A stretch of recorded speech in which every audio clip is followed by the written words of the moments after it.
Appointment book हो सकता है, री स्केड्यूल हो सकता है या फिर कैंसिल हो सकता है, सिंपल। आगे ऑटोमेटेड कंफर्मेशन नोटिफिकेशन ईमेल या मैसेज के एसएमएस के थ्रू आपको अपॉइंटमेंट बुकिंग का मिल जाएगा। मैं ईमेल फॉरवर्ड करवा देंगे और उसमें लिख देंगे और उसमें ये भी करवा देंगे। अच्छा वो हमारा हो जाएगा, उसका मतलब नहीं, जो मैंने रजिस्टर पे करवाया था हो जाएगा। उस पे आपने क्या करना है, अब आपने इस तरीके से भेजना है, या तो आप रिपोर्ट भेज दो अपॉइंटमेंट की कि भाई आपका अपॉइंटमेंट बुक हो चुका है, इस टाइमिंग में इस दिन आपने आना है, इस हेयर स्टाइलिस्ट के पास। आपकी पूरी की पूरी इन्फॉर्मेशन दिखा दो, बेहतरीन सी मिलेगा। अगर आप पीडीएफ की फाइल भेजें वर्ड या आराम से चली जाएगी, वो अटैचमेंट में जो हमने किया ना पीडीएफ की फाइल, ठीक है। अच्छा क्लाइंट मैनेजमेंट आ गया। अब क्लाइंट मैनेजमेंट में क्या है, सेंट्रलाइज्ड क्लाइंट डेटाबेस होगा with details like name, contact information, services availed and appointed history। अब एक टेबल अलग से बनेगा क्लाइंट मैनेजमेंट के नाम से क्लाइंट के लिए, जिसके अंदर आपकी क्लाइंट के नेम होंगे, कॉन्टैक्ट इन्फॉर्मेशन होगी, सर्विसेज होंगी, अवेल सर्विसेज जो अवेल कर चुका है, मतलब कि फॉर एग्जांपल पास्ट में आया था आपके पास और हेयर स्टाइलिंग करवा के गया था, उसकी वो वाली हिस्ट्री भी आएगी और अपॉइंटमेंट हिस्ट्री भी आएगी, जितने अपॉइंटमेंट उसने लिए आगे वो आपका एक क्लाइंट बन गया। अब वो आपके पास आता रहता है फ्रीक्वेंटली, जब भी आता है आपके पास ही आता है, रेगुलर कस्टमर, उसकी आपके पास अलग से एक डेटाबेस मेंटेन होगा उसके लिए भी अलग टेबल के अंदर। हाँ टेबल के अंदर उसकी इन्फॉर्मेशन मेंटेन होती रहेगी, ताकि अगर आप एक एडमिन अपने क्लाइंट को देखना चाह रहे हैं तो वो अपनी इसकी हिस्ट्री देख सकता है। समझ में आ रहा है, इसके सब फीचर ऑर्डर शो करवा देंगे, सारा काम समझ में नहीं आ रहा है।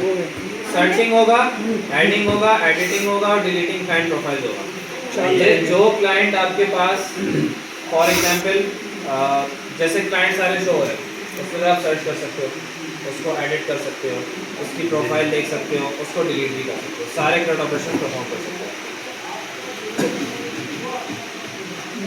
क्लाइंट की प्रेफरेंसेस देख सकते हो स्टाइलिस्ट के हिसाब से और सर्विसेज के हिसाब से। ज़्यादा सर्विसेज ली है तो वो क्लाइंट ज़्यादा अच्छा आपका क्लाइंट है, उसकी प्रेफरेंस ज़्यादा है, ठीक है। अगर वो आपसे कभी रिक्वेस्ट करता है पानी पीने गए तो पेमेंट हो गई, इन्वेंट्री मैनेजमेंट हो गई। इन्वेंट्री मैनेजमेंट में क्या है, इन्वेंट्री लेवल्स के हिसाब से सैलून की तमाम सप्लाईज, मतलब उसके अंदर हेयर प्रोडक्ट्स हो गई, ब्यूटी सप्लाईज हो गई, तमाम चीज़ें आप मैनेज करोगे। ये एक अलग से इन्वेंट्री इनकी मैनेज होगी। प्रोडक्ट भी आएंगे ना कि प्रोडक्ट कोई ख़त्म हो गई है मंगवाओ, होता है ना, ये इन्वेंट्री मैनेजमेंट खत्म हो गया, जो अपने गंदे हाथों से आपके मुंह पे करता है नाइस, वो मंगवाओ। अपने हाथ ही साफ कर लेता गोरे जाते, पहले आपके मुंह पे मिलता है फिर अपने हाथों में के हाथ भी साफ हो जाते हैं ना। वैसे बड़ा फायदेमंद काम है, थोड़ा सा अपने मुंह को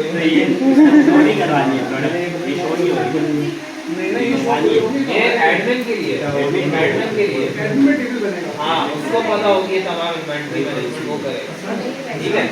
या हो सकता है रिसेप्शनिस्ट को देंगे, देखते हैं कौन इन्वेंट्री मैनेज, जो इन्वेंट्री मैनेज कर रहा है ना ये उसके पास होगी डिटेल्स, एडमिन के पास तो फिर होंगी सारी डिटेल्स, ठीक है। अच्छा इन्फॉर्मेशन, उसके पास अलर्ट रिसीव हो सकते हैं लो इन्वेंट्री के। आप क्या करोगे, सिंपल एक लॉजिक लगाओगे कि इन्वेंट्री में से अगर बिलो द आप एक फिगर सेट कर लोगे कि 5 से 5 जो मतलब 10 क्वांटिटी में SKU 10 है आपके पास, अगर आपके पास इससे लेस हो जाती है क्वांटिटी तो आप एक अलर्ट जनरेट कर दोगे, फौरन से मंगवा लो, ये ऑर्डर ये आपके पास इन्वेंट्री में खत्म होने वाला है प्रोडक्ट। सिंपल एक लॉजिक लगेगी, इफ अगर आपकी 10 से कम है प्रोडक्ट तो आप एक अलर्ट जनरेट कर दो, अलर्ट आ जाएगा आपके पास, ठीक है। क्लाइंट की प्रेफरेंसेस के हिसाब से ये तो देख लिया सर, ये कॉस्ट वाली रहेगा, information cost details for inventory items.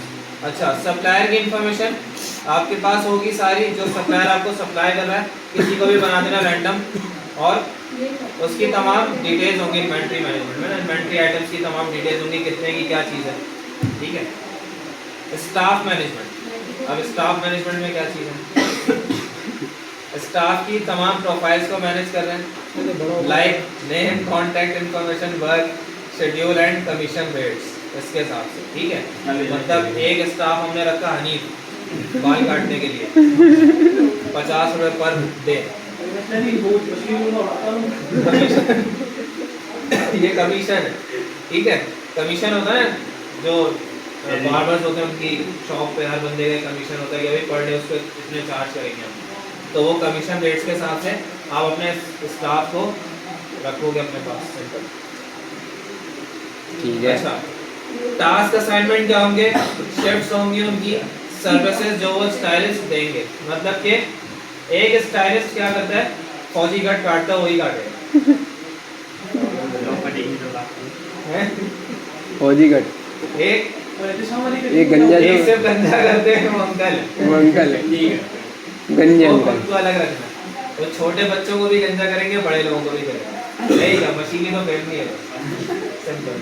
100 रुपये मिल जाएंगे। एक हेयर स्टाइलिंग करता है बहुत अच्छी, ऊपर गुम्बद बनाते हैं बड़े बड़े, ऐसे करके यहाँ से लेके आता है, यहाँ से घुमा देता है, तो वो हेयर स्टाइलिंग कर रहा है। तो इस तरीके से कैटेगरी वाइज अलग अलग आपने स्टाफ रखे, ठीक है। समझ में आ रही है बात? वो